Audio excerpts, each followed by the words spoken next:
mana saja berada, puji Tuhan hari ini kita bertemu kembali dalam ibadah sekolah minggu. Nah adik-adik sudah siap memuji Tuhan ya? Nah sebelum kita mulai memuji Tuhan, kakak ajak kita mau berdoa dulu. Semua ambil sikap yang baik, lipat tangannya, tutup matanya. Nanti adik Vio pimpin kita di dalam doa ya. Ayo ambil sikap baik. Teman-teman mari kita berdoa. Tuhan Yesus, sekarang kami mau beribadah. Tuhan Yesus tolong pimpin kami dan juga tolong berkati kami semua. Tuhan, sekarang kami siap memuji-Mu Tuhan. Dalam nama Tuhan Yesus kami berdoa, kami mengucap syukur. Amin. Puji Tuhan ya adik-adik ya, minggu lalu kita sudah merayakan Paskah. Bukti kasih Tuhan atas setiap kehidupan kita. Dia adalah kekuatan dan gunung batu kita. Mari kita naikkan pujian kita yang pertama. Hanya dekat Allah saja.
Iya adik-adik, kalau Tuhan Yesus jadi gunung batu kita dan menjadi kota benteng kita, maka tidak ada yang akan kita takutkan lagi.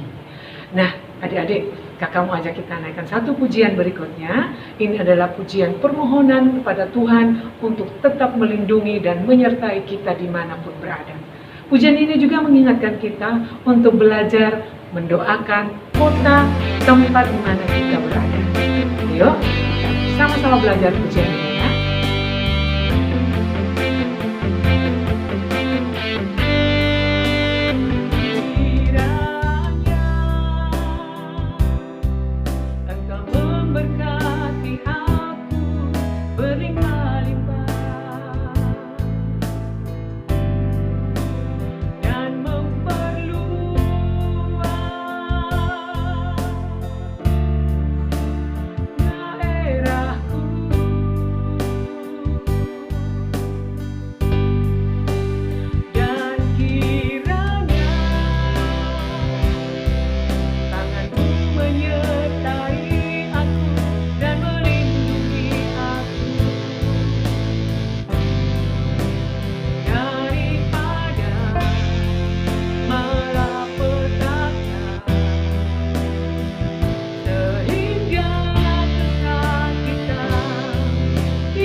kami Bapa. Haleluya. Kiranya Engkau memberkati aku berlimpah-limpah dan memperluas daerahku,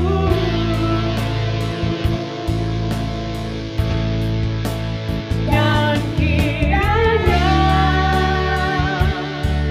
tanganmu menyertai aku dan melindungi aku daripada malapetaka, sehingga kesakitan tidak menimpa aku. Mari kita satu di dalam doa. Bapa yang baik, Bapa yang kami sembah di dalam nama Tuhan Yesus Kristus. Tuhan, inilah permohonan kami yang kami naikkan dengan ucapan syukur kepadamu Tuhan. Kami percaya di dalam tangan-Mu kami aman. Engkau kekuatan kami, Engkau gunung batu kami. Tuhan, bukan saja pribadi kami yang Engkau memberkati Tuhan, tetapi kota di mana tempat kami tinggal pun Tuhan, Engkau memberkati. Engkau melindungi kami semua. Engkau menjauhkan kami dari segala malapetaka, dari segala sakit penyakit. Terima kasih banyak Bapa. Kami mau duduk diam mendengarkan firman-Mu beracara di tengah kami lebih lanjut Bapa. Kami siap Tuhan, hati, pikiran, telinga kami untuk menerima firman-Mu. Di dalam nama Tuhan Yesus Kristus kami berdoa dengan ucapan syukur. Haleluya. Amin. Halo adik-adik, senang berjumpa kembali ya. Hari ini kakak mau cerita tentang seorang anak nih. Ini anak ini adalah anak yang suka memuji Tuhan dan juga dia suka membaca firman Tuhan. Nah, karena dia suka membaca firman Tuhan, suka memuji Tuhan, Tuhan buat hatinya tuh suka melindungi domba-dombanya. Dia juga karena hatinya senang dekat sama Tuhan, hatinya terlatih dan sikapnya juga terlatih untuk dia hormat sama orang tuanya. Juga dia terlatih untuk tetap semangat dalam kehidupannya. Juga terampil untuk melatih dirinya. Jadi kalau domba-dombanya ini diganggu, kan ini kadang ada binatang buas, ada singa, ada beruang. Anak ini dengan terampil melepaskan dombanya dari mulut beruang, dari mulut singa. Mulut singa dirobek, dikalahkan oleh anak ini. Itu karena anak ini suka dekat sama Tuhan, jadi hatinya juga dengan semangat melatih dirinya untuk jadi anak yang kuat, anak yang mampu melindungi domba-dombanya ya. Juga anak ini tidak gampang untuk sakit hati adik-adik. Satu kali ada Bapak Pendeta, namanya Bapak Pendeta Samuel. Dia mau mengadakan perjamuan di tempat kotanya anak ini, di Bethlehem waktu itu. Nah, dia panggil bapaknya, ayahnya bapak ini namanya Pak Isai. Ayo semua kumpul.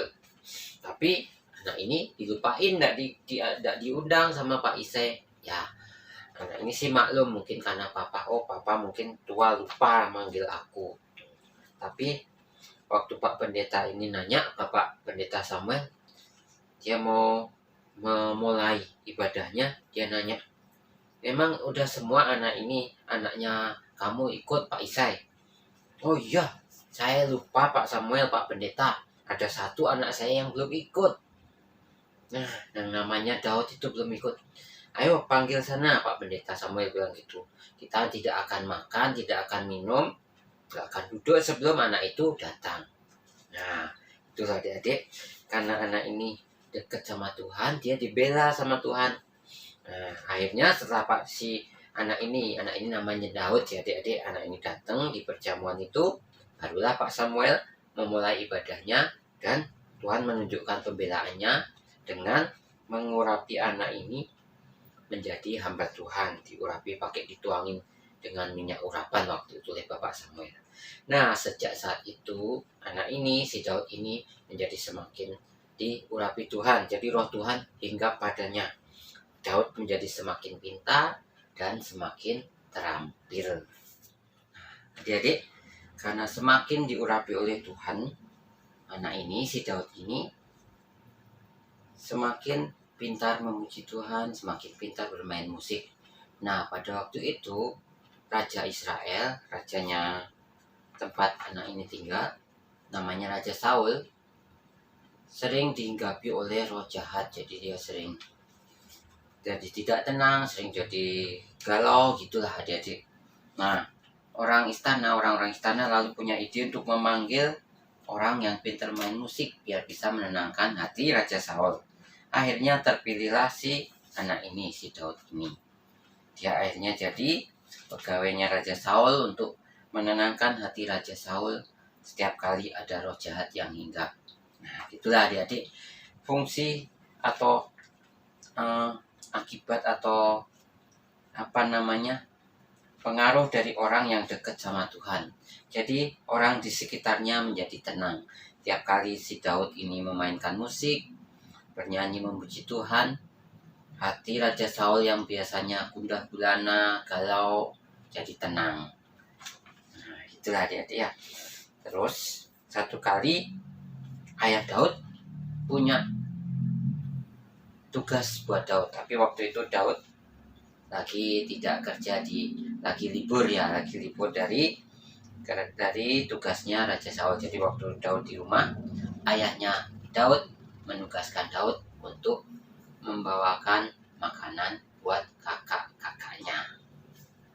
Nah, adik-adik, satu sikap baik lagi yang Daud punya, yang kita bisa teladani. Dia meskipun sudah jadi pegawainya Raja Saul, sudah sering ke istana, dia tetap menurut sama perintah ayahnya. Dia disuruh sama ayahnya, waktu itu ayahnya menyuruh untuk bawain makanan, bawain keju sama bawain roti.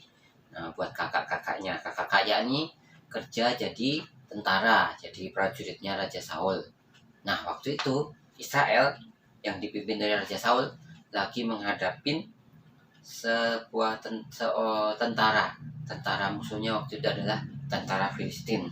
Mereka berada di suatu lembah, di lembah Soko. Nah, Daud ini disuruh sama ayahnya untuk membawakan makanan dan roti buat kakak-kakaknya.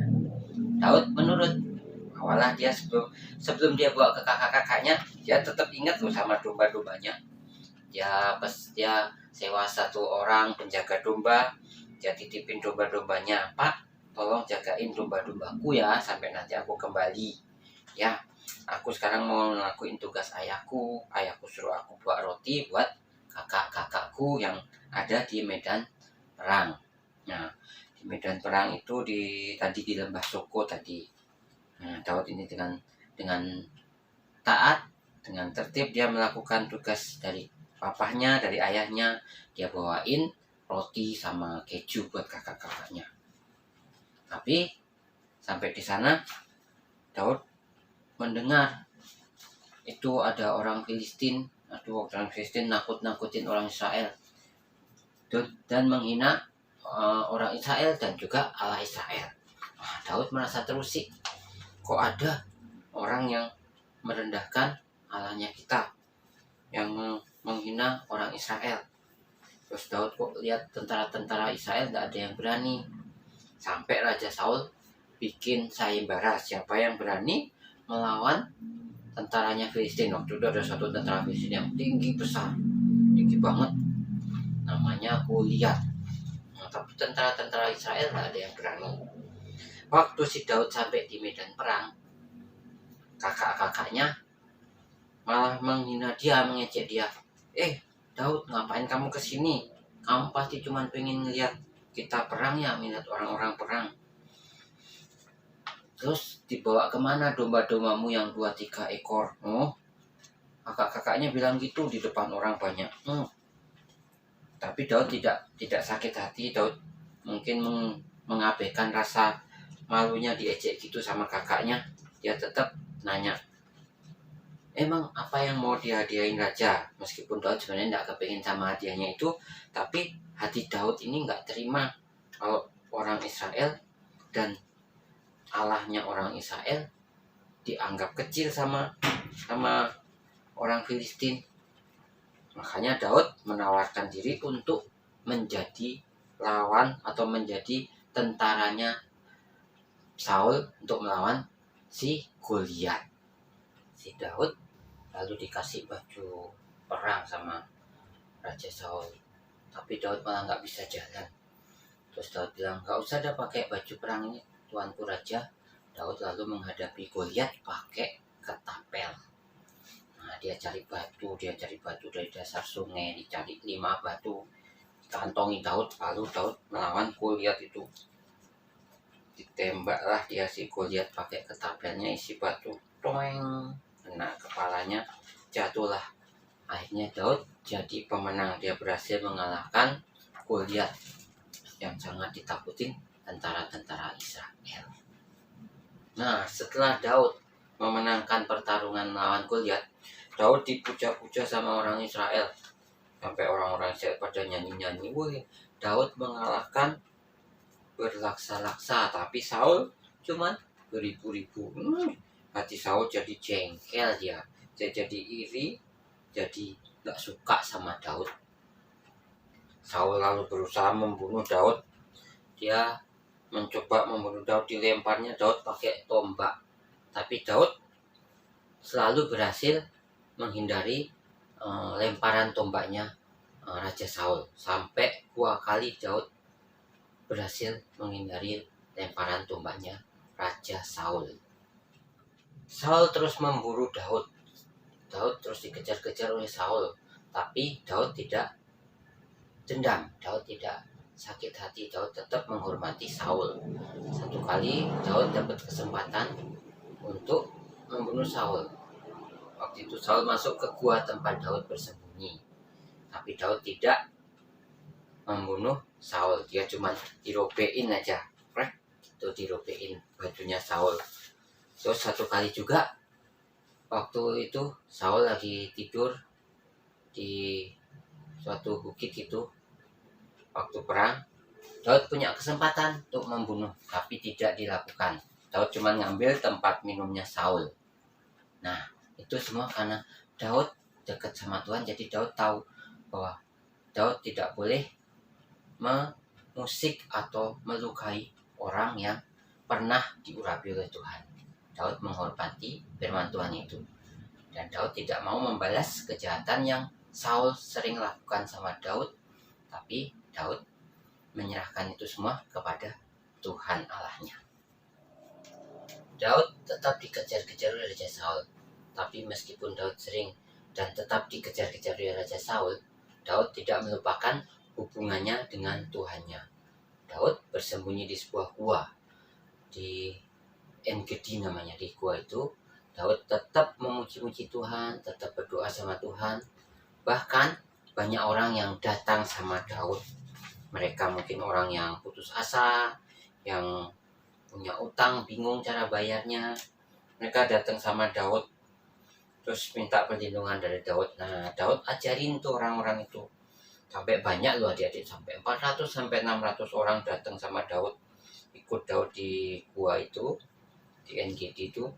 Nah, di situ Daud mengajar mereka dekat sama Tuhan, mengajar mereka gimana cari makanan buat keluarganya, cari nafkah buat keluarganya, ngajar mereka kalau berperang. Nah, mereka juga diajar Daud berperang, pokoknya diajar hal-hal yang baik, diajar dekat sama Tuhan juga. Mereka jadi hormat dan taat sama Daud. Daud lalu mengajak mereka, karena emang musuhnya orang Israel banyak, meskipun dia tidak dekat sama, tidak membantu secara langsung tentaranya Raja Saul, tapi Daud ini memerangi musuh-musuh Israel. Nah, tiap kali ini ada waktu-waktu tertentu Daud memerangi mungkin bangsa Amon, bangsa Moab, orang Yebus ya, diserang sama Daud sampai banyak kemenangan. Dan karena Tuhan menyertai Daud, Tuhan dekat sama Tuhan. Tuhan ini memberikan kemenangan-kemenangan kepada Daud. Nah, semakin lama orang Israel semakin percaya kepada Daud. Dan mereka semua sepakat untuk mengangkat Daud menjadi raja. Akhirnya Daud menjadi raja di Hebron. Nah, disitulah Daud membangun kotanya. Dia mengajak orang-orang ini kan sudah setuju sama Daud, sudah senang dalam perlindungan Daud, senang sama cara kerjanya Daud, senang cara hidupnya Daud. Jadi mereka nurut, jadi mereka mau sepakat sama Daud membangun kotanya, dibangun tembok-temboknya, dibangun gimana saluran airnya. Ya, jadi adik-adik, kita mau belajar dari Daud. Ya, Daud yang dari kecil suka dekat sama Tuhan, suka baca Alkitab. Ya, jadi Daud pasti pernah baca firman Tuhan. Dulu dia pernah tahu ceritanya Yusuf dulu dimusuhin kakak-kakaknya, tapi Yusuf tidak membalas. Nah, Daud ngikutin caranya Yusuf. Ya, Daud tidak mau membalas Saul, tidak mau membalas kakak-kakaknya, tapi dia mengendalikan diri. Dia mengendalikan diri dengan baik. Nah, dengan Daud dekat sama Tuhan, mungkin jadinya orang-orang lihat Daud ini pengendalian dirinya baik, jadi orangnya baik, suka melindungi ya. Orang yang dekat sama Tuhan, lama-lama juga akan hatinya dibuat seperti Tuhan. Tuhan Yesus kan suka melindungi orang-orang. Daud ini juga terlatih dia dari kecil. Mungkin pas kecil dia melindungi domba-dombanya. Tambah besar dia melindungi orang-orang yang berlindung kepadanya. Nah, jadi kita mau belajar dari Daud ya. Dari kecil kan Daud tetap suka memuji Tuhan, suka menyembah Tuhan, suka baca Alkitab. Kita juga mau seperti Daud, suka memuji Tuhan, suka menyembah Tuhan, suka baca Alkitab.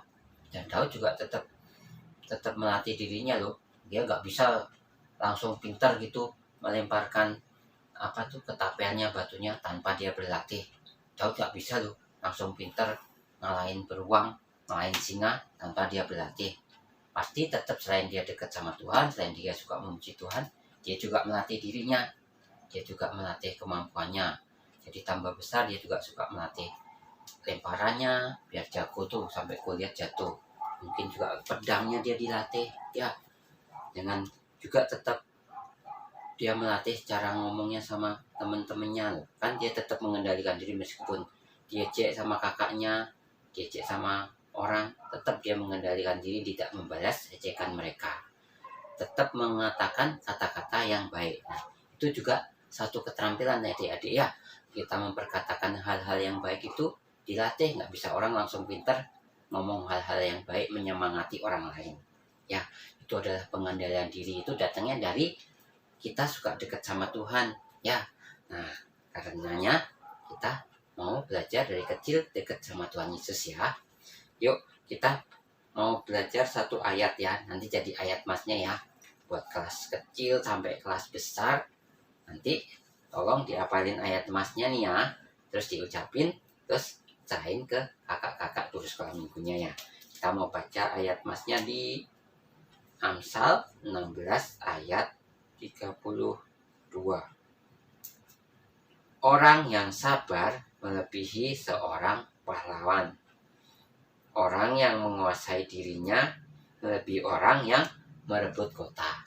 Nah, ya, kita kakak-kakak guru sekolah minggu pengen adik-adik menjadi orang-orang yang terampil, orang-orang yang berguna buat kota tempat kita tinggal.